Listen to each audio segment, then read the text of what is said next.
there's no context. Well, so here I am on Facebook Live with two guys, one from Estonia and one from the States, who are going to be here to talk to the Founders to Founders event here at the La Telecom building in Riga. So why don't you guys introduce yourselves briefly, starting from you on my right. Sure. My name is Joshua Slayton. I was the founding CTO of AngelList, which is the premier investment platform on the internet. We've facilitated over $700 million worth of investments through our site. We also run a recruiting service. We also have just a general social networking aspect to the site. It's been called like the Facebook of startup profiles and the platform for that. And then recently we've launched CoinList, which is a spin-off company from AngelList. And CoinList is focusing exclusively on helping new cryptocurrencies be issued and investors getting into those deals in a regulatory and legal manner. And this is Ragnar. And I'm Ragnar. I'm from Estonia, Ragnar Sass. I'm a serial startup entrepreneur and also part-time doing some angel investing. I am co-founder of Pipedrive, which is best B2B startup from Europe by TechCrunch. So today we have almost 400 employees already, office Tallinn, Lisbon, London, New York. So Pipedrive is simple CRM. We have also, I think, at least few hundred clients in Latvia. And also I have been involved in more like startup ecosystem, like very long time, doing Garage 48 hackathons, also in Latvia many times. And now we are back here just doing event founders to founders. So just trying to bring here like more very interesting founders and have like this kind of very closed event for the people who are already active in startup ecosystem. And that's why we are here. Yeah, well, AngelList. Now, angel investors are those where you go in the FFF resources that are invested, the friends, family, and fools, right? Maybe not the fool's part, but well, a friends and family round usually happens before an angel round. But yeah, an angel investor would be an investor. So there could be an overlap between the angel and the fool round. So. Yeah. Well, angel investing has certain regulations, which friends, if you're raising money from friends and family, you don't have to worry about. So that's a lot of what AngelList does, is that we provide these regulatory guidelines to all the companies that go through our platform so that they can raise funds in a secure manner. We also distribute those deals to our investors. And an angel investor is, I guess, to explain that, as somebody that comes into a company at a very early stage, maybe before there's even a product or a customer. And angel investors in the Valley have made quite a lot of money in the past few decades. Famously starting with Apple coming out of the garage in the Valley, and now we have companies like Uber and Twitter and Facebook, and pretty much every single major tech company seems to be based somewhere in the Valley, and all those companies started with an angel investor. So our mission is to connect angel investors with the next generation of companies to keep that movement happening, not only in the Valley but around the world. So but angel investments, are they not really sort of business-oriented gamblers, right? Or It's akin to gambling, yeah. Well, everyone has a different investment thesis. There are certainly angel investors that do what would be called a spray and pray approach, where they just make hundreds of investments and hope that one of them is going to be the winner, the unicorn, or whatever. But there are also angel investors that have very strict investment theses and very selectively pick the companies that they invest in, and then they work very closely with those companies to make sure that they succeed. And they're probably angel investors who not only have money, but who are also smart and who also have something to contribute to the startup. Yeah, absolutely. Well, that's the difference. Again, there are a lot of angel investors that just want to put their money into the companies and let it ride. But there are a lot of angel investors that also want to help the companies out, and they make introductions on their behalf. Maybe they introduce the company to other investors. They help the companies recruit.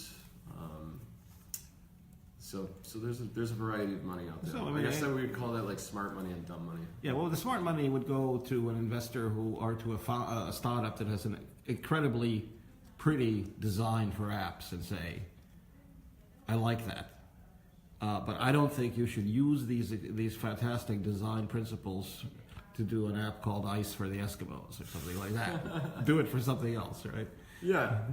Well, again, it depends on the investor. There are certainly investors that get very involved with their companies, and we sometimes you see investors actually convert into advisors, or they may end up actually working in the company. So there are different ways that they can exit or stay with or whatever. Yeah. Do you feel some kind of competition now that people can do stuff on Kickstarter? There's all this crowdfunding stuff. Yeah. I mean, an old friend of mine, Louis Rossetto, who you may have heard of, the founder of Wired magazine, he set out to raise $10,000 to publish his novel. He ended up raising nearly $200,000. Yeah. It was pretty good. So I mean, it's. So he made 20 novels. Well, we'll see. I've just read his first one, but how do you feel any pressure from that, or is that something that may draw off the less sort of risk calculating? No, I mean, so AngelList actually has we have a lot of subsidiary companies. One of them is CoinList. Another one is called Republic, and Republic does true crowdfunding. So anybody in the world can invest. Well, I don't want to say anybody. There are some checks you have to go through. But you can, like mom and dad can invest in startups through Republic. I mean, if you come in there and try to invest as the Chechen mafia, you might be turned down. Yeah. But we do that's where checks that's where people, if they really feel like it, can go invest in the Ice for the Eskimos app. Yeah. But there are different types of crowdfunding. So Yeah. Kickstarter is not an equity crowdfunding site. When you invest in a company at Kickstarter, you're basically pre-ordering a product from them, and you get some kind of perk for being one of the early supporters of the company. We got the first non-working beta version. Sure. So very famously, Oculus raised on Kickstarter, which ended up being bought by Facebook for what, $2 billion, some very large number that had a lot of zeros. I have a question about it. Is Estonia really like the shining star of the Baltic startup scene, or? Yeah, but it's easy. Like we have Skype. That's just saying even that. I know you have Skype. What have you done after Skype? Pipeside, TransferWise, TransferWise is next unicorn. It's already I think 2-3 billion. Pipedrive is another star. But what's even more important is that I think that if you look Tallinn is very small city. It's only 400,000 people. But for that number, we have 400 startups, which means that we have for every startup for 10,000 people. And what's even more driving is that those success stories, Skype, TransferWise, Pipedrive, it's basically now helping new way of the startups, because people have been already, if you have been in a successful company, let's say 4, 5, 6 years, you have seen it, and this gives you more motivation, experience, and even most beliefs that maybe I should do that, and that's the huge thing. So just today was announced that we had startup visa from last year, and this startup visa has helped 150 foreigners to come to Estonia to start a company. And also e-residency has made, I think it's approximately 2,000 new company by foreigners. So in that sense, indeed, we can do better, there's no question. And I think that Estonia, as an entrepreneur, I don't want to compete in Baltics League. We are competing in World League. So I really don't and the reason why we are here is that I see that we have to be much more doing things together. Because if we join, those communities together, if we do much more, we can be much more successful, because whatever we look, Estonia is tiny, Latvia is small, Lithuania is also small, Silicon Valley itself has 100,000 maybe entrepreneurs. In every those tiny Baltic countries we have so few. So the more question is how those things work more together and how we can build more companies, because it's just doing it alone is just too small. Well, of course, everybody knows that they're not out to conquer the Baltic market, but everybody here is trying to conquer the global market. Exactly. I mean, thinking that way. Skype, of course, sets the benchmark for kind of internet communications. Skype video. TransferWise is kind of an exemplary fintech company. But you mentioned Pipedrive. That's a CRM company, Yes. Are you not really competing in an almost a commodity market, or what is it that differentiates you from other CRMs? I mean, oh my God, I think that it all starts with the product. End of the day, CRM market itself is very old indeed. you can say that what is innovative about CRM. The beautiful part is that we have been focusing SMBs, and we have we have clients in 170 countries. I have been like meeting clients in Brazil, Moldova, name it. And how we have disrupted market is building B2B product, which is so easy to use, like you use Instagram or Facebook. And that's the key element, because everybody actually, like mentally, CRM is something what you not love usually. You will not say, oh my God, I used today great CRM. But we have received so much like real love and, you know, like real compliments. I was in Brazil and people lined up just to do photo with me because like, wow, this guy made Pipedrive.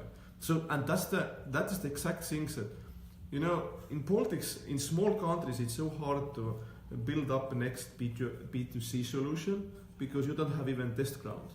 But you can find some companies who are giving you some feedback. But indeed, for everyone in these countries, the key element is fly next day to Valley or Berlin, London, New York, just to get real feedback and just to get real clients. Mm-hmm. And most importantly, even just get extreme smart angels who is helping you to build company. Well, okay, it seems like you're doing all right. Now, you guys have a kind of an overview of what's what on Angel List and where the angels are flocking and where they're not flocking by the barn, so to speak. Where do you see the trends going in this area or in general? Now, fintech has become a buzzword.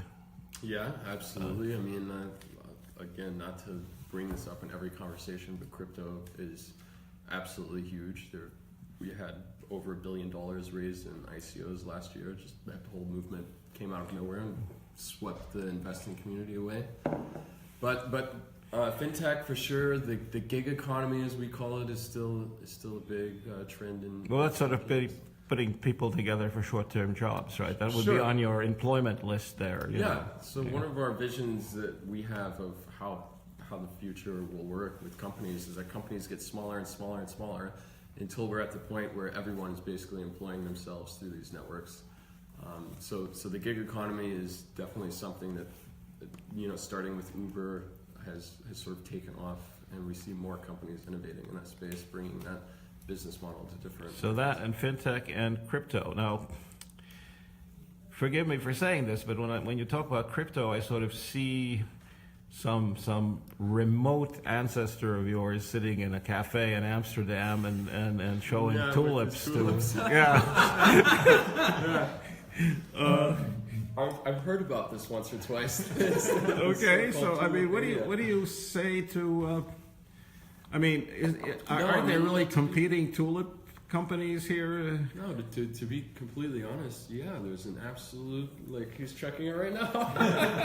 Tulips is up. I know, it's up there. I mean, I can't tell you how many times I look over someone's shoulder and they've got the price of Bitcoin or the coins like on their phone. Like, everybody in the world is going crazy over this. So there's absolutely a mania going on right now, and I'm completely certain that there will be a correction of that. But, you know, just forgetting about everyone thinking they're getting rich off of this, there's some actual technology there that I think is going to change. Well, that's the bit of the, what do you call it, the blockchain and that sort of thing. Okay. Absolutely. So the companies that we're seeing go through CoinList are trying to take this blockchain technology and do something with it other than making a coin that people trade and make money off of.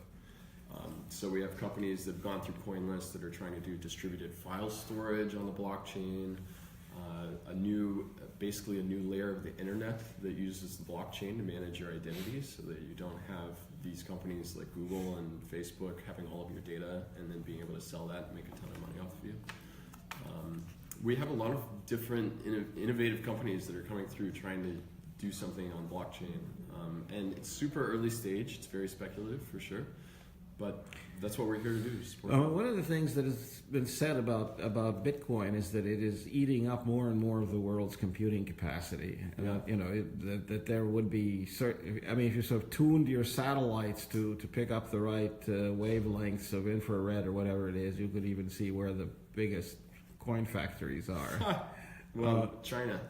Exactly. I mean, so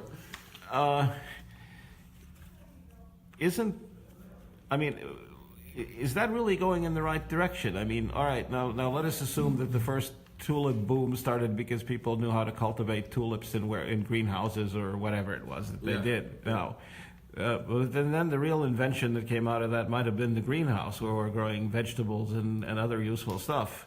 Sure. Is Bitcoin or is blockchain the kind of the greenhouse that will be left over when the whole crypto thing perhaps falls apart?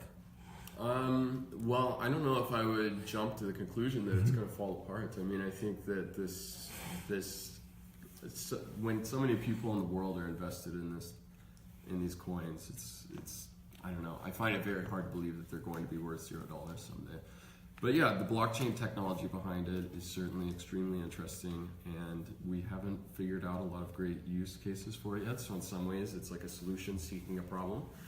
And that's the phase that the companies are going through right now, is trying to apply blockchain to various other. What I was suggesting earlier there is there a point at which blockchain gets adopted in any number of applications where it's going to start consuming a lot of computing power and maybe slow down? Well, there are different ways to secure a blockchain. So what you're talking about is called a proof of work consensus mechanism, where a bunch That's of what Bitcoin is about, yeah. Yeah, but there are other ways to provide consensus on a blockchain. There's a method called proof of stake. So Ethereum, which is the second largest cryptocurrency, is currently moving over to proof of stake.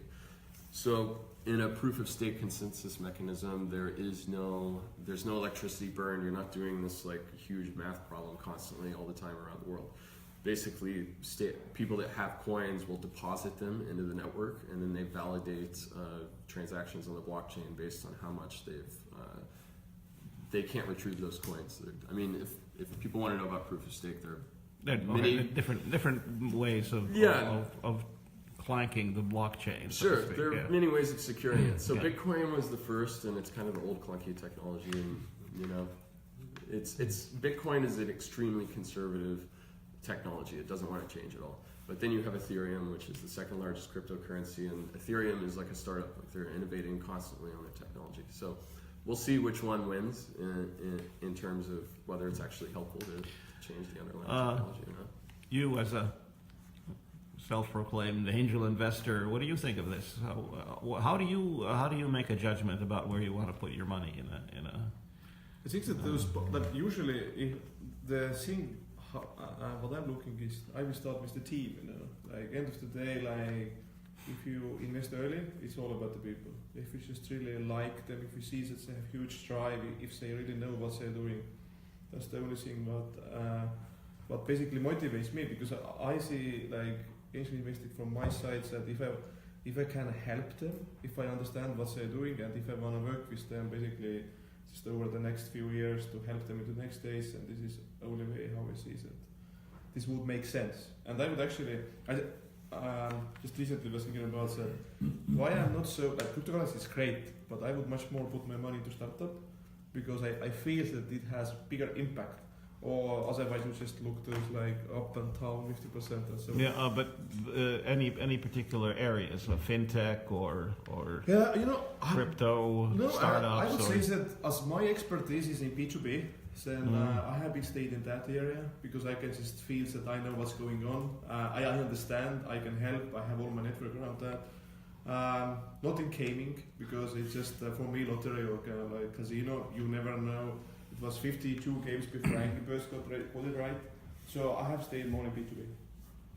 But then looking again at the qualifications or the drive and qualifications of the team. Like everything starts from those founders. That's the key element, because if I like them, if I see that, oh my god, these are so talented, I would love to work with them. That's the only thing. And indeed then product and other things, not social proof, because I'm the guy who can be like first check in without any other proof.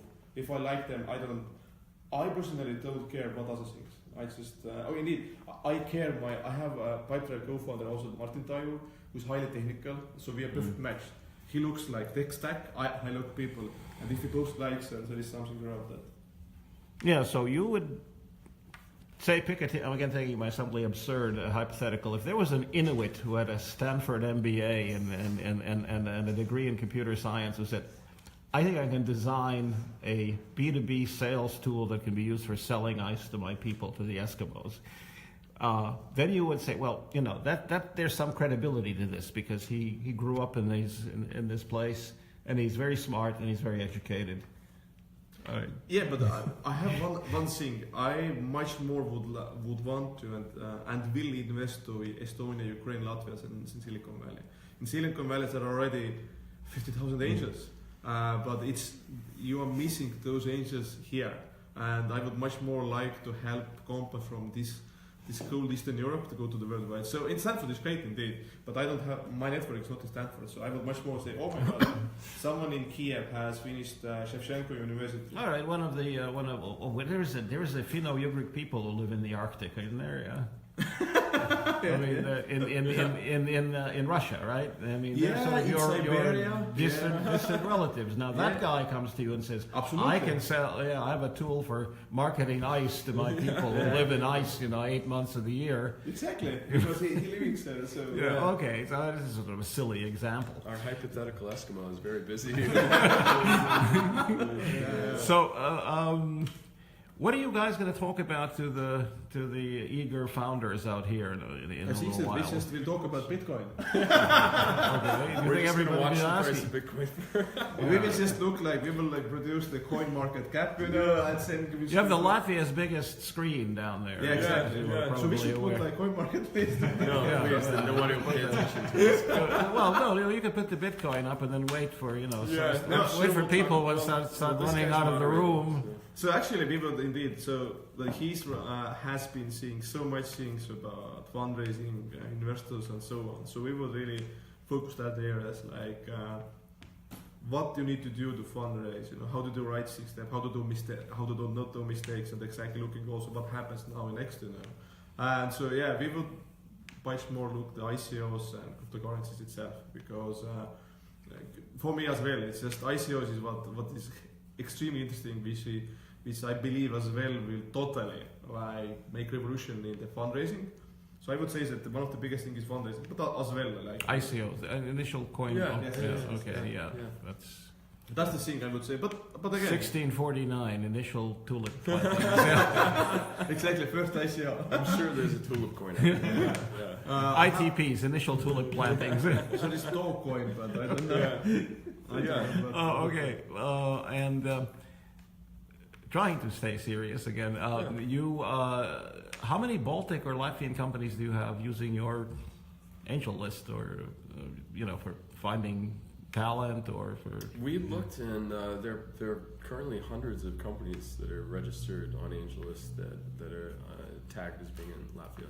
Oh, okay. And I'm sure if you added Estonia and it's 1,000. It's more than 1,000. So that's what.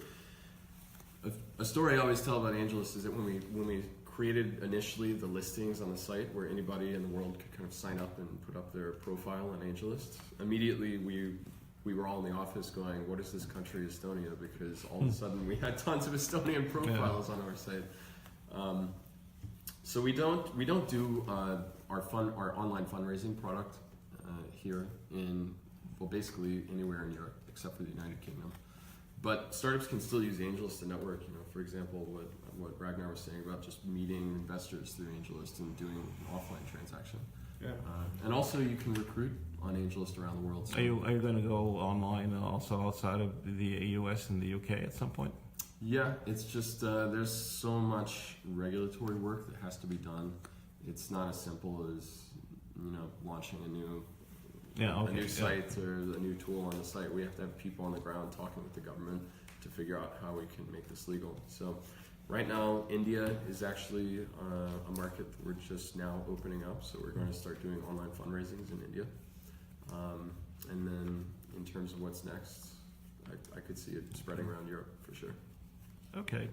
Well, I think we've sort of covered a lot of topics, and you gentlemen have to prepare for facing the founders. So thank you, and I'm going to just turn this off.